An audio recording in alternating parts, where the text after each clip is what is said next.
A chuva caía fina sobre o telhado de uma antiga casa de campo, distante do centro da pequena cidade de Vilarena. Lá dentro, Lara, uma jovem de 24 anos, limpava o porão pela primeira vez desde a morte da avó. O lugar cheirava a madeira úmida e lembranças esquecidas. Cada passo que ela dava fazia o piso ranger, como se ecoasse histórias que preferiam continuar em silêncio. O porão era um mundo à parte. Havia caixas empilhadas com etiquetas desbotadas, móveis cobertos por lençóis encardidos e um espelho trincado encostado na parede, refletindo uma imagem fragmentada dela mesma. Lara sempre sentiu que aquela casa guardava algo, algo que ninguém nunca teve coragem de encarar. Desde pequena ouvia sussurros entre os adultos nas festas de família, coisas como "não toque naquele baú" ou "há coisas que é melhor esquecer". E agora, com todos distantes, ela sentia que talvez fosse a hora de descobrir o que tanto evitavam. Enquanto varria o chão coberto de poeira, algo metálico reluziu entre as tábuas. Lara se ajoelhou, afastou um pedaço solto de madeira e encontrou uma pequena caixa de ferro, selada com um cadeado enferrujado. O coração acelerou, e por um instante ela hesitou. É só uma caixa velha, tentou dizer a si mesma, mas algo dentro dela sussurrava que era mais do que isso. Depois de forçar o cadeado com uma chave de ferramentas, ela o quebrou. A tampa se abriu com um estalo que ecoou pelo porão. Lá dentro, entre tecidos amarelados e um colar de prata, havia uma carta cuidadosamente dobrada, envolta por um laço vermelho desbotado. O papel, envelhecido e com bordas queimadas, tinha um nome escrito com letra delicada. Para quem tiver coragem de saber. Lara sentou no chão frio, com as mãos tremendo, e desamarrou o laço. Ao abrir a carta, sentiu o cheiro de papel antigo misturado ao de tristeza. As primeiras linhas eram simples, mas carregadas de dor. Se você está lendo isto, é porque o segredo não pôde mais ser enterrado. Nossa família foi construída sobre algo que nunca deveria ter existido. A cada frase, o silêncio no porão parecia mais pesado. As palavras falavam de um pacto antigo, de uma traição dentro da própria família, algo feito décadas atrás, quando o avô de Lara ainda era jovem. O texto mencionava um nome, Henrique Duarte, e a frase final era quase um aviso. O preço da mentira será pago pelos inocentes, até que alguém tenha coragem de libertá-los. Lara deixou a carta cair. O som da chuva parecia mais intenso, como se o mundo inteiro estivesse reagindo àquilo. Ela subiu as escadas do porão correndo, ofegante, e sentou-se na sala, encarando o retrato antigo de seus avós. De repente, todos os olhares daquele quadro pareciam julgá-la, como se os rostos congelados em tinta soubessem que o segredo fora enfim revelado. Nos dias seguintes, Lara tentou continuar sua rotina, mas algo mudou. As luzes piscavam à noite, as portas batiam sem vento, e os sonhos com vozes chamando seu nome, começaram a persegui-la. No trabalho, distraía-se com pensamentos estranhos. Em casa, ouvia passos no corredor, sempre parando na porta do quarto dos pais. Até que, em uma madrugada chuvosa, algo inexplicável aconteceu. A carta que ela havia deixado sobre a mesa apareceu dobrada novamente dentro da caixa de ferro com uma nova frase escrita no verso.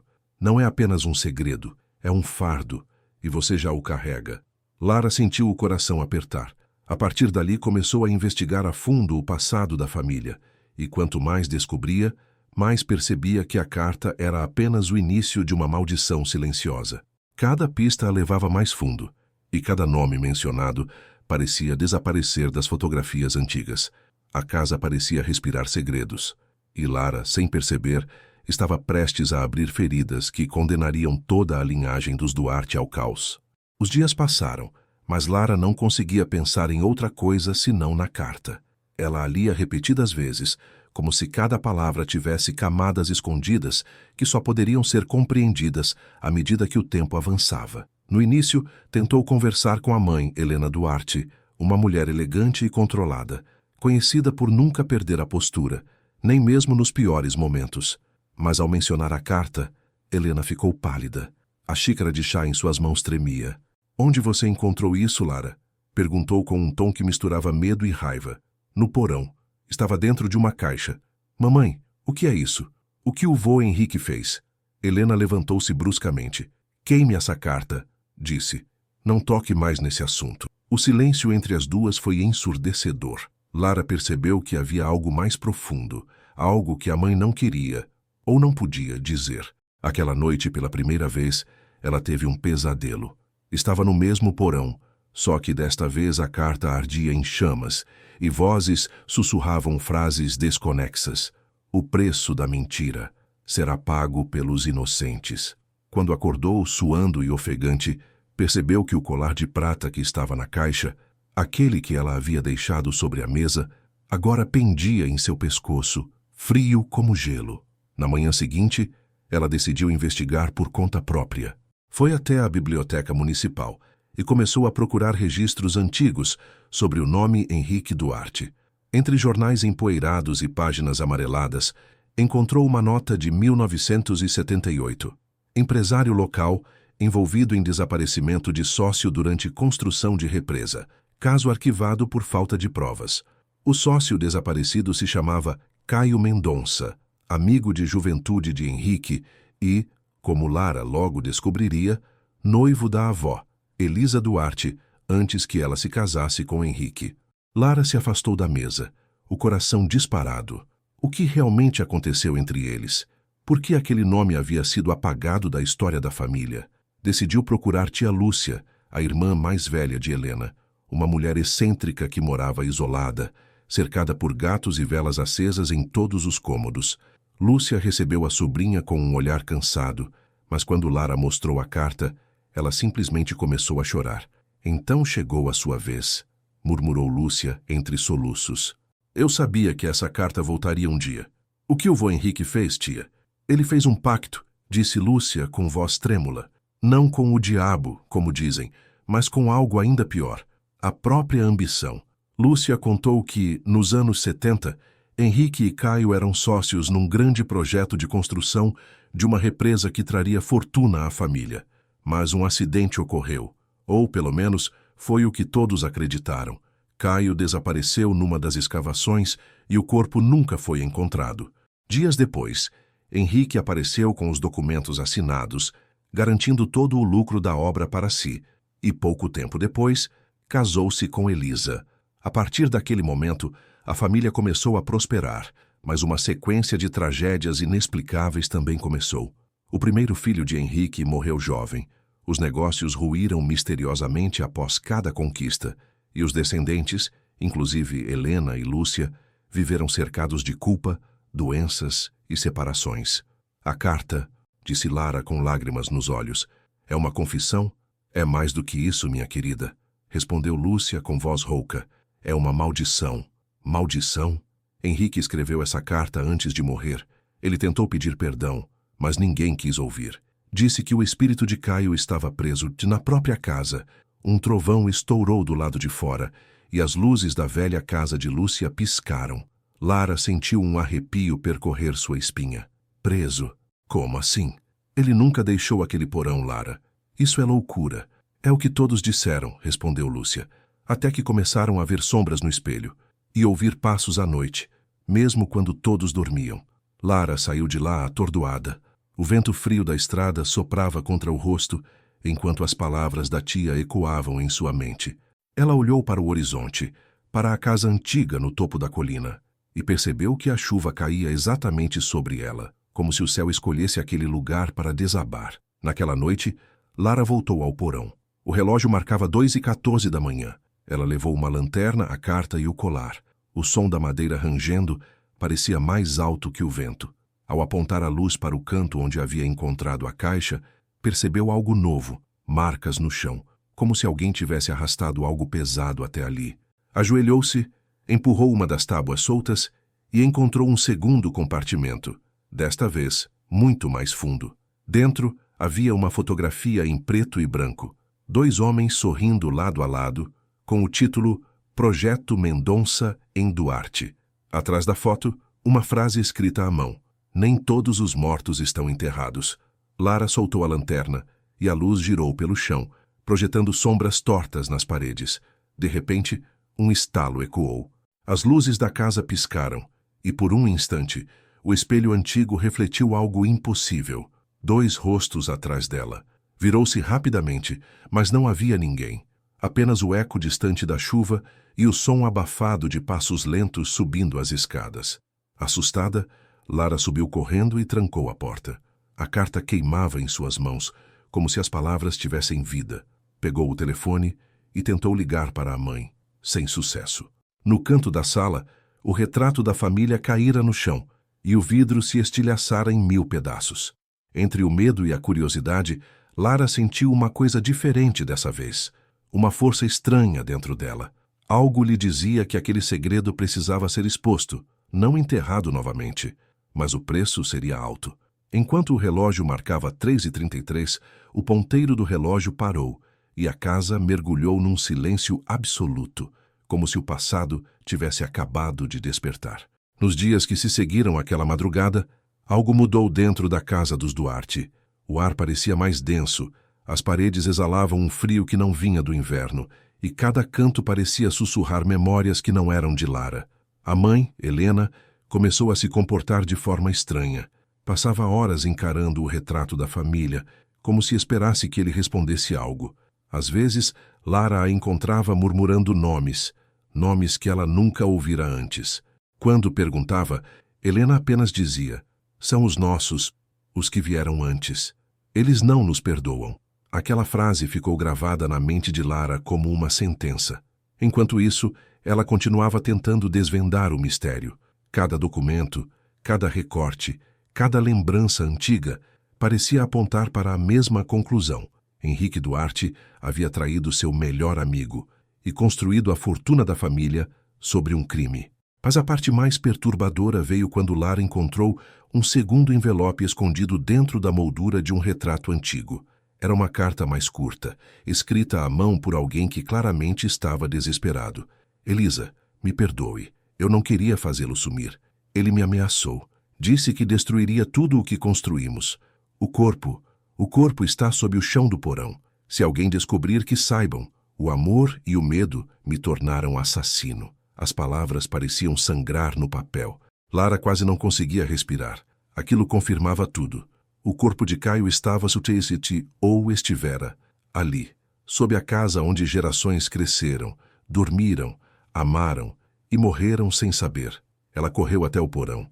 As tábuas rangiam como se lamentassem. No canto esquerdo, sob o local onde o espelho trincado refletia apenas fragmentos, havia uma marca antiga no chão. Uma mancha escura que o tempo não conseguiu apagar. Lara ajoelhou-se, tocou o chão e sentiu o cheiro de terra molhada. De repente, uma lembrança que não era dela invadiu sua mente. Um homem suado e com as mãos tremendo, cavando desesperadamente. Um segundo homem gritando, implorando. Um golpe seco. Silêncio. Lara recuou, assustada. As imagens eram tão reais que ela podia sentir o peso da pá em suas mãos. Como se de alguma forma o passado tivesse encontrado nela um canal para reviver. Naquela noite, a mãe desceu as escadas e encontrou Lara chorando no porão. Ao ver o chão exposto, Helena gritou: "Você não entende! Esse segredo foi enterrado por um motivo, e por isso a nossa família está desmoronando", respondeu Lara, com a voz embargada. "Por causa desse silêncio." Helena caiu de joelhos, o rosto em prantos. Eu sabia." "Sabia o quê, mãe?" "Eu vi meu pai naquela noite. Eu era só uma criança. Vi ele arrastar algo até o porão." Ela soluçou. "E minha mãe, ela sabia também. Ela mandou rezar, acender velas. Disse que Caio merecia descansar, mas que o nome Duarte não podia ser manchado." Helena levantou o olhar para a filha. "Você não entende, Lara. Nossa família viveu da culpa. Todos nós pagamos por isso. Eu perdi seu pai por isso." Lara a abraçou, mas o toque parecia não aliviar a dor de décadas acumuladas. O som da chuva começou novamente. O mesmo som que acompanhava todas as tragédias daquela casa. Naquela madrugada, Lara ouviu passos vindos do andar de baixo. Desceu lentamente, levando a lanterna e a carta. As luzes piscavam como um coração prestes a parar. Quando chegou ao pé da escada, viu algo que fez o sangue gelar. O espelho do porão, aquele trincado. Agora refletia um homem em pé atrás dela. Ela se virou, mas não havia ninguém. Olhou de novo para o reflexo, e dessa vez o homem falou. O que foi roubado precisa ser devolvido. Lara recuou, tropeçando. O vidro rachou ainda mais e uma sombra atravessou o ambiente, como se o ar tivesse sido cortado. No chão, o colar de prata que estava em seu pescoço caiu e brilhou por um instante, refletindo um rosto que não era o dela. Acordou horas depois, deitada no chão do porão. Não sabia se havia desmaiado ou sonhado, mas ao seu lado, o espelho agora estava totalmente estilhaçado e no centro do piso havia uma marca, 2 letras gravadas no pó, CM. Nos dias seguintes, tudo desandou. A mãe adoeceu subitamente. O advogado da família ligou dizendo que a empresa herdada de Henrique Duarte estava à beira da falência, uma sequência de erros inexplicáveis nas finanças. Era como se a própria carta tivesse começado a cumprir a profecia. O fracasso eminente virá para todos que guardarem o fardo. Lara tentou se manter firme, mas a culpa e o medo se misturavam. Cada vez que olhava o espelho quebrado, via flashes do passado. Em um deles viu Elisa, a avó, chorando diante do porão, segurando a mesma carta e murmurando: "Perdoe-nos, Caio.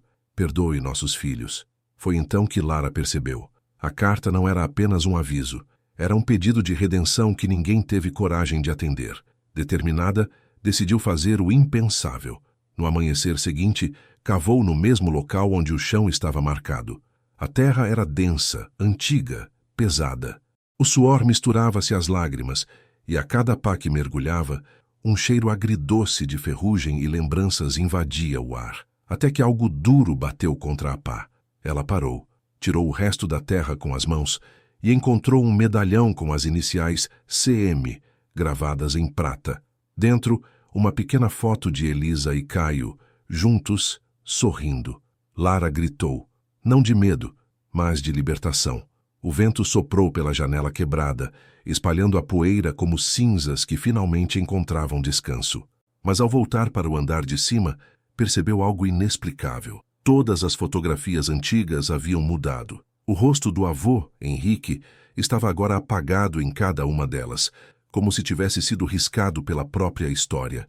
E no centro da mesa, a carta, que ela jurava ter deixado no porão, estava novamente ali, aberta, com uma nova linha escrita em tinta fresca. O passado não se apaga com silêncio, mas se redime com verdade. Lara entendeu. A maldição não era sobre fantasmas, mas sobre o peso da culpa. E agora ela tinha a escolha de pôr fim a tudo, ou repetir o erro de gerações. A manhã seguinte amanheceu estranhamente calma. Depois de semanas de tormenta, a chuva havia cessado. A casa dos Duarte, sempre mergulhada em penumbra, parecia finalmente respirar. Mas Lara sabia. A calmaria não era um alívio. Era o prelúdio do fim. Ela passou horas sentada diante da carta. As palavras pareciam mais vivas agora, quase pulsantes sob a luz suave do sol. O cheiro do papel envelhecido misturava-se ao aroma de café que vinha da cozinha, onde Helena, pálida e abatida, observava o movimento da filha em silêncio. "Você vai mesmo fazer isso?" perguntou a mãe com voz trêmula. Lara levantou os olhos decidida. Alguém precisa fazer.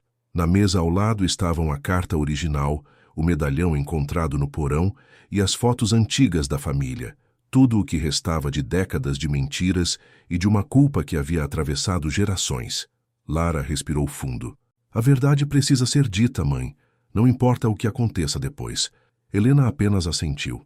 Havia algo diferente nela, como se finalmente tivesse aceitado que o silêncio já não protegia ninguém. Horas depois, Lara estacionava o carro diante do cartório central da cidade. O céu estava encoberto, mas um feixe de luz atravessava as nuvens e iluminava a fachada antiga do prédio. Ela entrou, levando consigo uma pasta com todos os documentos e cartas. O funcionário do cartório, um homem grisalho e cordial, perguntou o que desejava registrar. Lara respondeu com calma: "Um testamento de verdade, não de bens, mas de consciência." Durante horas, ela escreveu tudo. O crime de Henrique Duarte, o desaparecimento de Caio Mendonça, o silêncio cúmplice de Elisa e, por fim, o peso que cada geração carregou como castigo. Quando terminou, assinou com lágrimas nos olhos. "Que nunca mais o nome Duarte esconda o sofrimento de ninguém", murmurou. Naquela mesma tarde foi até o jornal local. Entregou uma cópia da confissão e pediu que fosse publicada. O jornalista, surpreso, hesitou. Tem certeza disso? Vai manchar a memória da sua família. Lara olhou pela janela, observando as nuvens se dissipando. Às vezes, é preciso manchar o passado para limpar o futuro. O artigo saiu 2 dias depois. A cidade inteira comentava. O nome Duarte, antes símbolo de respeito e poder, agora era sinônimo de redenção, de coragem em encarar a verdade. Alguns parentes distantes cortaram contato, outros, pela primeira vez, ligaram para agradecer. E, estranhamente, a vida começou a mudar. A empresa, que estava à beira da falência, recebeu uma proposta de parceria de um grupo ambiental que queria transformar as antigas terras da represa em um memorial ecológico, em homenagem aos trabalhadores que morreram na obra, incluindo Caio Mendonça. Helena, que antes mal conseguia dormir, passou a sonhar com Elisa sorrindo, não mais chorando. Mas a mudança mais profunda aconteceu dentro de Lara. Ela não ouvia mais sussurros.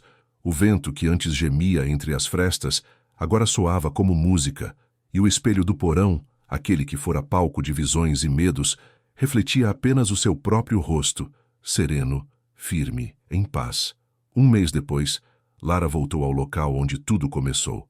O porão estava vazio, iluminado por um raio de sol que atravessava a janela quebrada. Ela ajoelhou-se no mesmo ponto onde cavara, segurando o medalhão. Com um gesto lento, o colocou de volta na terra e sussurrou. Agora você pode descansar, Caio. Um vento suave percorreu o ambiente, levantando a poeira num movimento circular, como um espiral de luz. Lara fechou os olhos e sentiu um arrepio, não de medo, mas de alívio. Por um instante, jurou ouvir uma voz calma e distante. Obrigado. Ao abrir os olhos, percebeu que algo havia mudado. O espelho trincado, encostado na parede, estava inteiro. O reflexo mostrava o porão limpo, iluminado, e o rosto dela sorrindo de volta. Era como se o passado, enfim, tivesse se perdoado. Nos dias seguintes, Lara vendeu a casa. Não por medo, mas porque sabia que aquele ciclo estava encerrado. Deixou o retrato da família na sala, o colar sobre a lareira e a carta dentro de uma moldura, como um lembrete de que a verdade, mesmo dolorosa, liberta. Enquanto caminhava para fora pela última vez, olhou para trás e viu um feixe de luz atravessar as janelas, banhando o retrato com um brilho dourado. Lá estavam todos: Elisa, Henrique, Helena, ainda criança. E no canto, uma sombra masculina que agora sorria. Caio Mendonça finalmente em paz. Lara fechou a porta. No horizonte, o sol nascia, tingindo o céu de tons laranjas e azuis. Ela respirou fundo e sorriu pela primeira vez em muito tempo. Alguns segredos enterram famílias inteiras, mas a coragem de uma só pessoa pode ressuscitar a verdade.